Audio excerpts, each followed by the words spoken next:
ఇంతవరకు చక్కటి బలం ఉండేదండి. రాను రాను ఎందుకు తగ్గిపోతుందంటే పూర్వకాలము కుంకుడికాయలతో తలంటుకుండేవారు. తల ఊడేది కాదు, తల తెల్లబడేది కాదు, తలనొప్పులు వచ్చేవి కాదు. ఇప్పుడు ఈ షాంపూలు ఆ షాంపూ, తలనొప్పులు రావటం, తల ఊడిపోవటం, తల తెల్లబడిపోవటం అలా జరుగుతున్నాయి. పూర్వకాలం వేపలతో పళ్ళు కడుక్కునేవారు. పళ్ళకి బలం ఉండేది, పళ్ళు ఊడేవి కాదు. ఒక వ్యక్తి పళ్ళుని చూసి ప్రేమించి పెళ్లి చేసుకుందంట. ఏం చేసిందండి?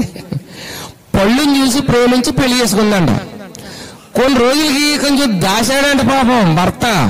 ఒక రోజు పళ్ళు తీసేసి ఇలా కడుక్కుంటున్నాడంట. తోసి పళ్ళుతో నవ్వాడంట. ఎలా ఉంటుందో చూడండి.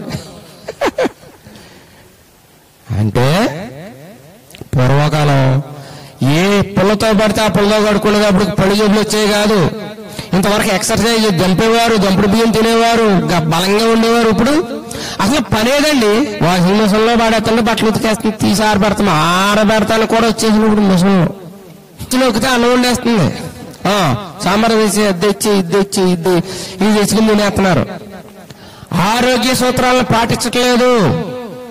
ఇంట్లో పచ్చడేసి తింటే రైటు, మజ్జిగన్నం వేసి తింటే రైటు, ఇవి మానేశారు. కాబట్టి బలం గురించి చెప్తున్నాను.